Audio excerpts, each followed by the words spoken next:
thanks, Peter, for bringing that up because, of course, this is the absolute first question, especially on a night like tonight, is, how can we talk about a we in America without talking about race and without really reckoning with the ways in which America's we has been extremely exclusionary?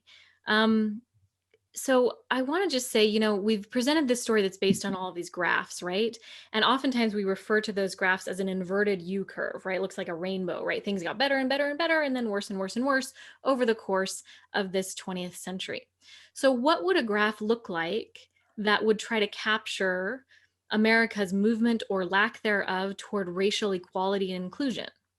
Well, a lot of times people assume that what that graph would look like is not a, better, better, worse, worse, worse, but rather a hockey stick. We sort of have this assumption that um, all was sort of um, exclusion and lack of progress for most of the for 2/3 of the century until sort of the lightning bolt changes of the civil rights revolution. And I should say that it's mostly white Americans that have this assumption, right? Not Black Americans, because Black Americans know that they've lived a very different story.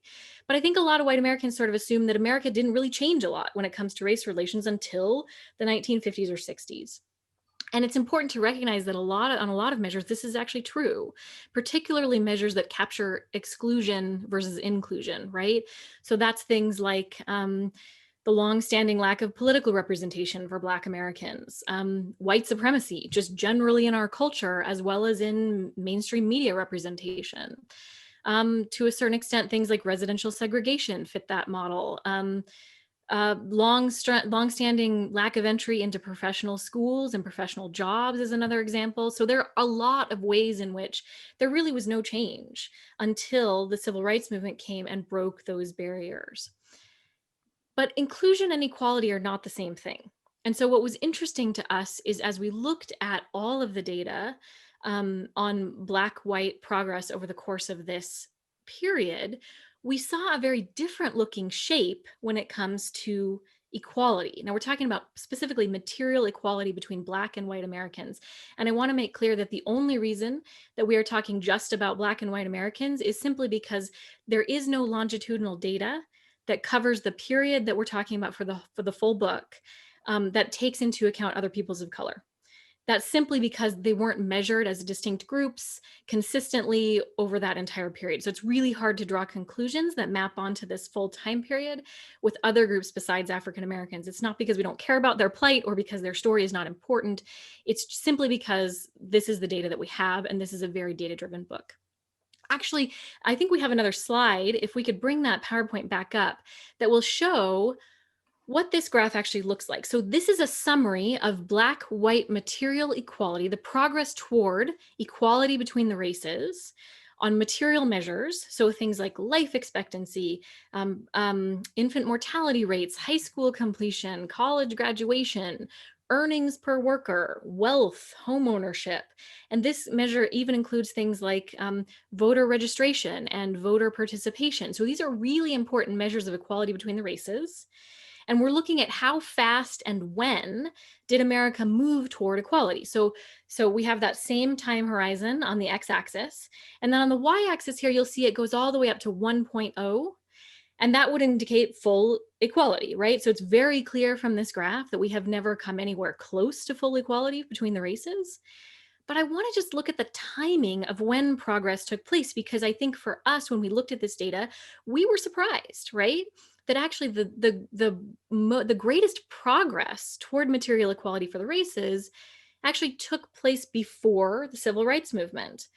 So I don't know if we can bring up the pointer there, but if we can, you can see that the fastest gains for Black Americans were actually between 1940 and 1970, right? Which I think is really surprising. Again, surprising to white Americans, not to Black Americans, because this is sort of, you might say, the contours of their own genealogy, right? And so that's one surprise, is that the fastest the fastest progress toward material equality between Black and white Americans took place before the civil rights movement. The other surprise here is that where that pointer is essentially when civil rights legislation passed, and what was already a trend going toward equality, you might have assumed would continue to go up until we got even closer to full equality after the civil rights revolution. On the contrary, and tragically, we entered what we call in the book a foot off the gas period, a period in which progress stagnated.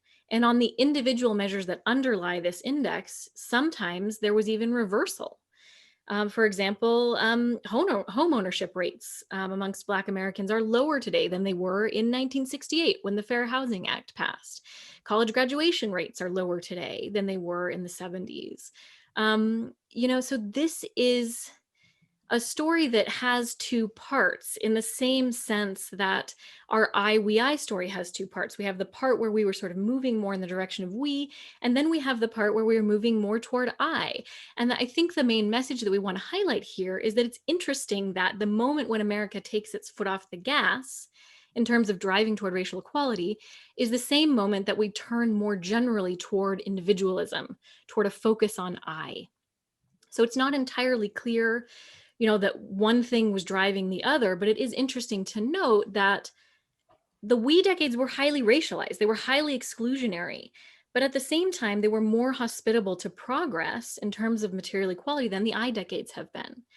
And in a way, this is the story that the movement for Black lives is trying to hold up for everyone. The movement for Black lives is not just about police brutality. It is not just about police murdering Black men and women. It's also about the fact that these communities in which these murders are taking place have been in a half century stagnation period. There has been essentially no progress made on these measures in the wake of the civil rights movement. And that is an extraordinarily frustrating reality that I don't think white Americans fully take on.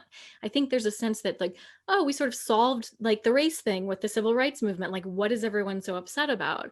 And as I was listening today to Attorney General Ellison, in the wake of the verdict, he cited the Kerner Commission report, which came out in 1968, and he cited a particular expert that was interviewed by the Kerner Commission. And that commission essentially, attributed the racial rioting that was happening at the time to this very sort of stagnant ghettoization of Black Americans.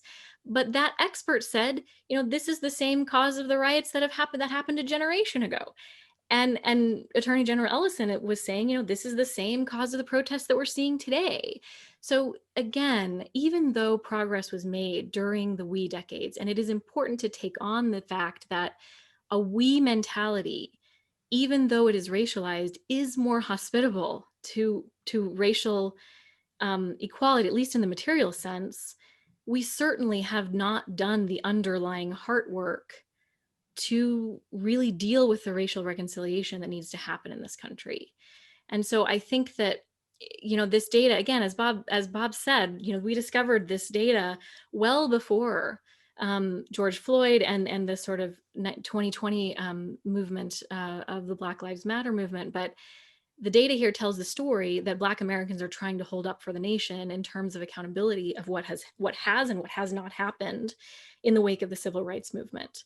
So we can be defined more inclusively and more exclusively, of course, and we have not yet solved that puzzle of how to create a fully inclusive we in America, but we've done better and worse, and a hyper-individualistic America that is focused on the I doesn't do well in terms of making good on the promise of we. So those are just a few thoughts of there's so much more we could say. There's a whole chapter in the book on this, but that's just a quick overview.